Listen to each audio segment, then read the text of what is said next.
Vamos lá! Faz tempo que eu não trago eles aqui, companheiros do ICL Notícias, trazendo notícias internacionais lá com o nosso querido Jamil Chad. Vamos falar um pouco também de política internacional e desse cenário, né, terrível que a gente vive agora. Vamos, gente, só falta 103. Jamil, bom dia para você. Está conectado com a gente já? Estamos aqui. Aqui aonde, Jamil? Porque o Jamil está cada hora num lugar no mundo. Carmen Sandiego. Onde está Jamil Chad? Lembra da Carmen Sandiego? Sim. Eu não consegui segurar, perdão, mas estou vendo... Tudo bem. Onde você está, meu amigo? Em Genebra, na sede da ONU, como eu diria, 80% do meu tempo. Tá bom, maravilha, então, vamos lá. Estados Unidos informaram na noite de ontem que bombardearam as instalações de mísseis iranianos perto do Estreito de Hormuz. O objetivo do ataque foi forçar um recuo das tropas iranianas que bloqueiam a passagem de navios no local, prejudicando o tráfego de navios petroleiros. O Estreito de Hormuz é responsável por 20% da distribuição de todo o petróleo no mundo, como a gente sabe. Em resposta, o Irã atacou a embaixada dos Estados Unidos no Iraque por meio de ofensiva de drones. Foi isso, né, Jamil? E de fato, Vivi, nós estamos vendo o Estreito de Hormuz se transformar numa peça absolutamente chave nesta guerra, e eu diria, na construção de uma nova ordem internacional. Ela passa justamente por esse estreito. O que é curioso, e de fato essa é uma informação que a imprensa americana já vem apresentando nos últimos dias, nas horas antes de Donald Trump tomar a decisão de ir adiante com os ataques contra o Irã, lá no dia 28 de fevereiro, militares norte-americanos informaram ao presidente sobre o risco de que justamente, olha só que surpresa, o Estreito de Hormuz fosse fechado pelo Irã. E Donald Trump decidiu ignorar o alerta dos militares norte-americanos e foi adiante com um ataque em conjunto, claro, com Israel. E nós estamos vendo hoje justamente toda essa repercussão. O próprio Donald Trump disse há poucos dias que eles ficaram surpresos com a resistência ou a resiliência do governo iraniano. Não é por acaso, o governo iraniano sabe que, óbvio, não tem a quantidade de mísseis e de drones que Estados Unidos e Israel têm. Sem dúvida nenhuma, não tem. Agora, o Irã sabe que ele precisa atacar de forma, aí sim, cirúrgica, selecionada. Ele seleciona, ele não está atacando de uma forma absolutamente generalizada os países do Golfo ou Israel. Ele está escolhendo os seus alvos. E são 3 os alvos. O primeiro deles é a questão, vamos dizer, diplomática, ou seja, bases da diplomacia americana na região, então as embaixadas e consulados. 2, as bases militares norte-americanas na região. E 3, justamente, a questão de energia.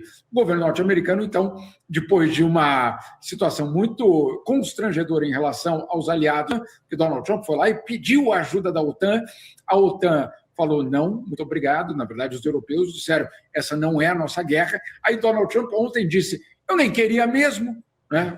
Parecia criança, realmente, as postagens, né? Dizer, não, na verdade, eu nem precisava de ajuda.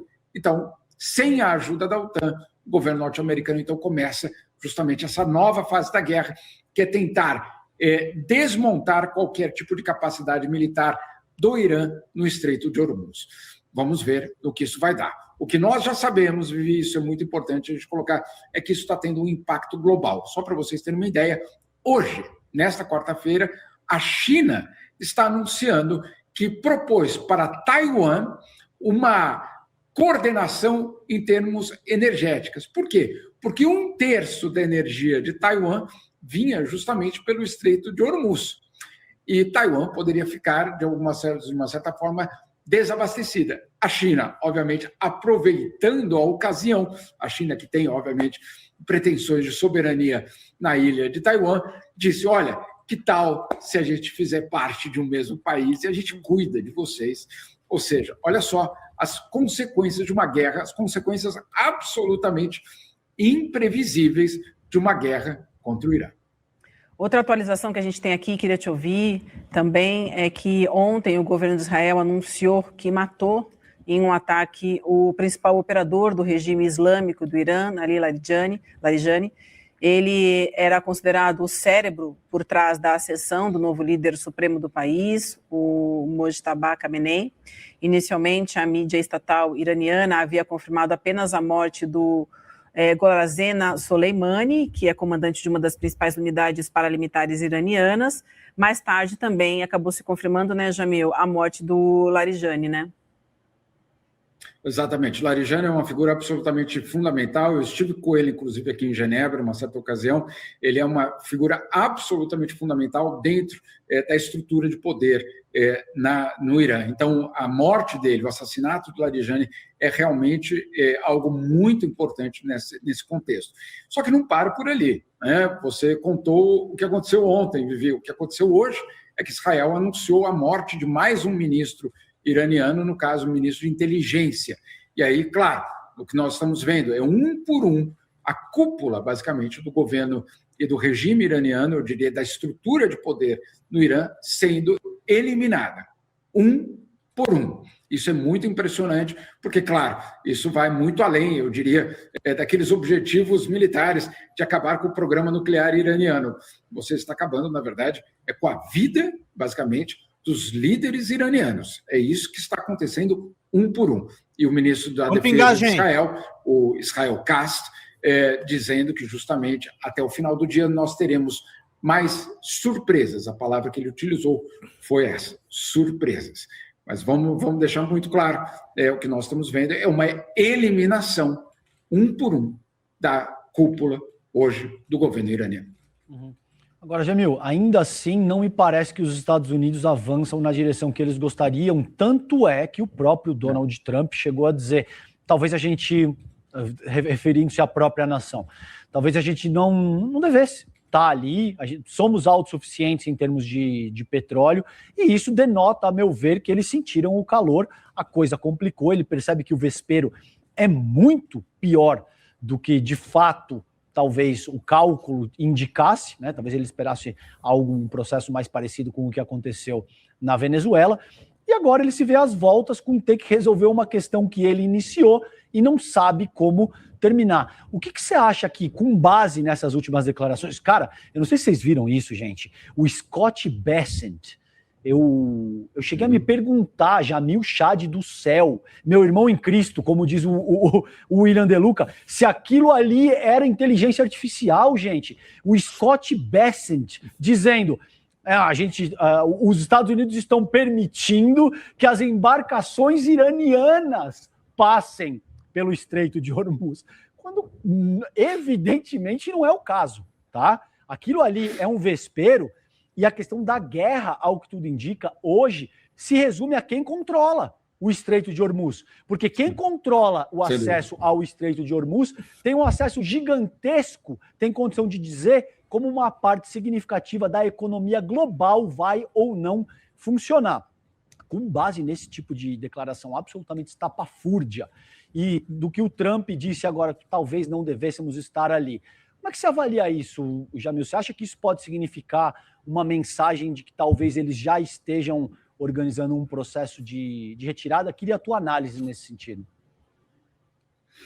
César, querido, olha, desde o começo eu tenho dito o seguinte, essa foi e tem sido a decisão mais importante do governo Trump desde o seu início. E já vou retomar o Jamil Chad, tá, gente? Que ele participa e depois tem o nosso querido professor João César de Castro Rocha. Aliás, João César, me responde aí, né, cara? Cadê você?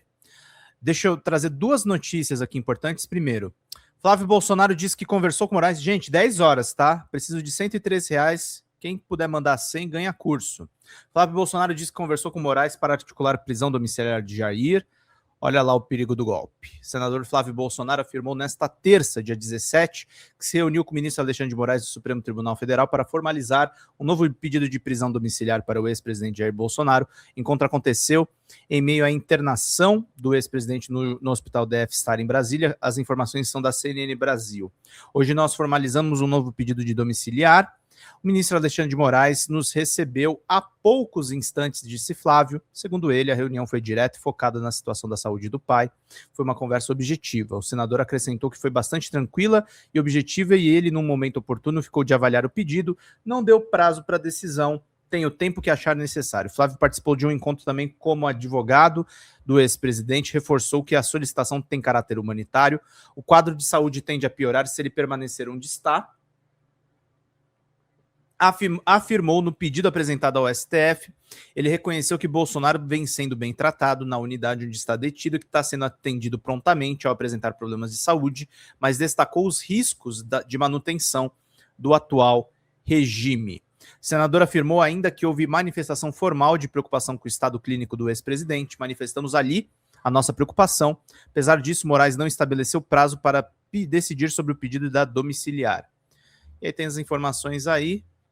Flávio, além de Flávio, o advogado Paulo Amador Cunha Bueno, que atua na defesa do ex-presidente no caso da trama golpista, também esteve no hospital. O senador, que é pré-candidato à presidência da República nas eleições de 26, acompanha de perto a evolução clínica e os desdobramentos jurídicos do caso.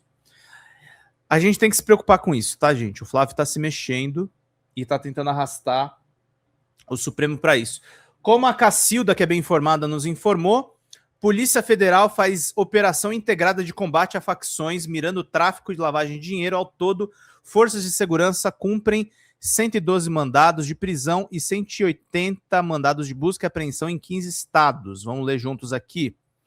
A Polícia Federal faz uma mega operação nesta quarta, que reúne forças de segurança de 15 estados e tem como alvo tráfico de drogas e armas, além de atuação de forças criminosas e crimes como lavagem de dinheiro. Ao todo estão sendo cumpridos 180 mandados de busca e apreensão e 112 de prisão em Alagoas, Amazonas, Amapá, Bahia, Ceará, Minas Gerais, São Paulo, Espírito Santo, Goiás, Maranhão, Pará, Pernambuco, Paraná, Rio Grande do Sul e Sergipe.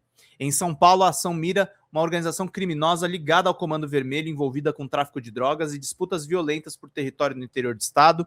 Há mandados de prisão e busca, além do bloqueio de contas bancárias, que podem somar até 70 milhões. Polícia Federal está agindo aí, né, gente? E tem pressão, lembrando, pressão internacional do governo americano nesse assunto. Vamos voltar para o Jamil Chad, vamos lá. Ir a guerra contra o Irã.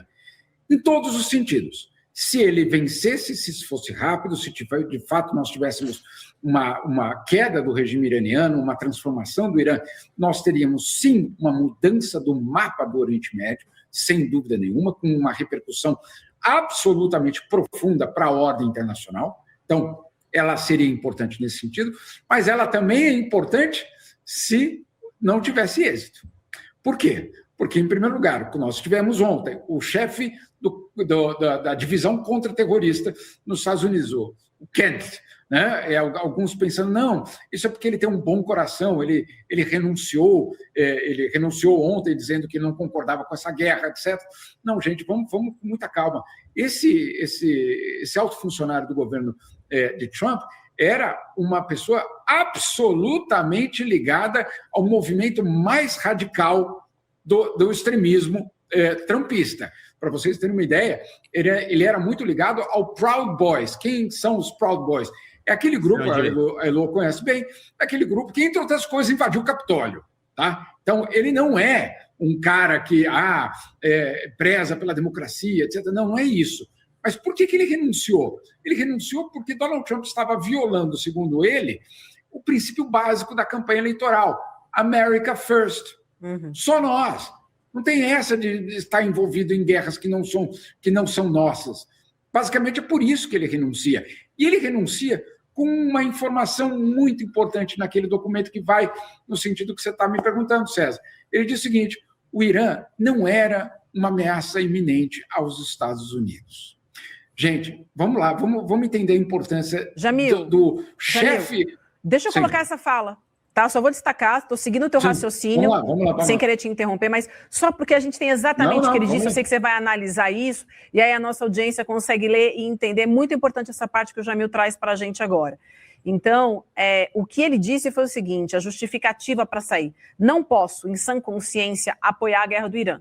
O Irã não representava nenhuma ameaça iminente à nossa nação. Está claro que iniciamos essa guerra por pressão de Israel e do poderoso lobby nos Estados Unidos. Vamos entender muito bem, porque a princípio pode parecer um verniz de não, somos contra a guerra e uma coisa, estou saindo porque não concordo com esse governo, e o que o Jamil está trazendo para a gente é outra coisa muito mais profunda e grave. Então, Jamil, vamos continuar te ouvindo, eu só queria destacar essa frase para ajudar aí na tua análise. Que bom que você trouxe, porque de fato é isso. Ele coloca o Irã não como uma ameaça iminente e coloca, na verdade, o governo de Donald Trump sequestrado pelos interesses de Israel. Ou seja, ainda coloca a culpa, basicamente, em Benjamin Netanyahu. Insisto, vamos lembrar o que eu disse no começo. Não se trata aqui de um democrata, de alguém, de um humanista, de um defensor de direitos humanos, não. É alguém ligado ao Proud Boys que invadiu o Capitólio. Tá? Esse é o sujeito. E o que ele insiste ali, o que ele está dizendo, olha, a campanha eleitoral, eu apoiei essa campanha eleitoral de Donald Trump em 2024, porque o senhor prometeu não se envolver em guerras que não fossem nossas, que não tivesse uma ameaça para nós. Então, César, quando você me faz essa pergunta, estamos procurando uma saída? Estamos procurando uma saída, sem dúvida nenhuma. Os vários sinais que são colocados hoje é de busca de saídas. Por exemplo, o que está acontecendo desde ontem, que é ontem pela madrugada, os ataques contra as instalações iranianas no Estreito de Hormuz, esses ataques podem ser a saída. De que forma? O governo norte-americano anunciar, olha só, destruir todas as bases iranianas no Estreito de Hormuz e, a partir de agora, o petróleo vai fluir para o mundo todo de uma forma absolutamente livre e nós não teremos mais esse problema de falta de petróleo no mundo. Ganhei a guerra, vamos embora.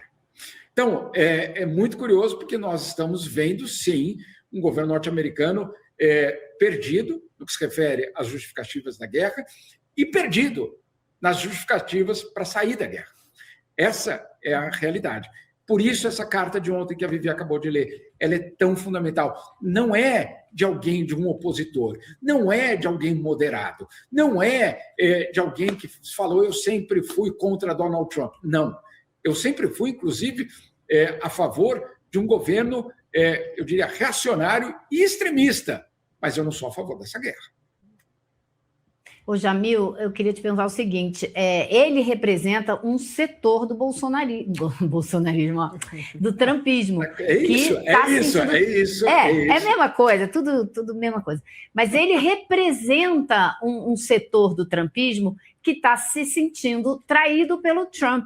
E é essa a preocupação do Trump. Ele tem uma eleição para enfrentar aí no fim do ano, de meio de mandato, para deputado e senador, né? E está vendo que está rachando o movimento dele. Essa guerra, você acha que, de alguma maneira, ela fragilizou os dois agressores, tanto os Estados Unidos, com essa coisa política, como Israel, que a gente viu ontem, por exemplo, o Irã acertou uma estação de trem em Tel Aviv. E o trem é um meio de transporte essencial, e ele vai de norte a sul. Sim. A população precisa muito do sistema de trem de lá. Então, a estação de Tel Aviv está fechada, vai ter que ir pelo aeroporto, pela rodoviária, sei lá, vai ter que desviar, enfim.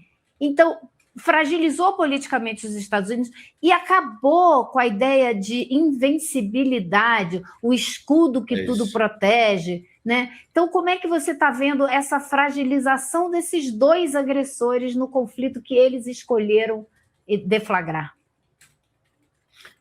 Fundamental isso que você colocou, porque, e ligando com o que eu tinha dito, é a decisão mais importante de Donald Trump desde o começo do seu mandato, porque se ele vencesse, mudaria o cenário internacional, sem dúvida nenhuma, mas no cenário que nós estamos descobrindo os pés de barro de algumas superpotências, ou que se apresentavam como superpotências, ou que acreditavam que essa superpotência era de fato invencível. Eventualmente até pode ser, não estamos ainda em plena guerra, mas o que ela está demonstrando é que ela, por exemplo, não consegue proteger os seus aliados, nem todos estão sendo protegidos. Catar, Bahrein, Kuwait, etc. Gente, estão, sim, numa situação extremamente delicada. Vamos lembrar, esses locais se apresentavam como ilhas de segurança, entre outras coisas, por contar com bases americanas. Agora, desapareceram essas ilhas de segurança. Então, em primeiro lugar, nesse aspecto. No aspecto de Israel, sem dúvida nenhuma, você tem ali, obviamente, um desmanche daquela imagem de proteção total. Uma imagem que em julho nós tínhamos, né, quando teve a Guerra dos 12 Dias, né, o Israel atacou junto com os Estados Unidos, depois o Irã devolveu, mas ali foi absolutamente blindado, inclusive porque foi telegrafada. Agora não é mais telegrafada, agora é uma guerra de fato. E aí, do lado americano, tem um outro sinal da invencibilidade, que é a questão das alianças. Isso também é importante a gente lembrar. Quando os países europeus e outros, Turquia, etc., disseram nós não faremos parte dessa guerra, Donald Trump deu um chilique, né? Falou, que história é essa? Eu que ajudei vocês. O que ele esqueceu, Elô, é que ele passou um ano, basicamente, desmontando alianças. Quando ele coloca uma tarifa sobre alguém, quando ele irrita alguém, quando ele humilha alguém no Salão Oval, o que ele foi fazendo ao longo dos meses? Desmontando alianças. Você não faz uma aliança quando você precisa dela. Sim, você faz uma aliança quando nada está acontecendo, para que um dia, quando você precisar dela, você conta justamente com aliados, com amigos, com pessoas que vão sair ao teu resgate. Mas você desmontou tudo isso. E agora, quando ele precisava dessa aliança, e ele precisa dessa aliança, ele descobriu que tudo aquilo que ele fez, toda aquela humilhação no Salão Oval, todas as tarifas colocadas de forma absolutamente arbitrárias e toda a ofensiva, eu diria, narrativa contra os europeus e contra todos os seus parceiros, agora estão cobrando um preço caro. É isso que ele descobriu.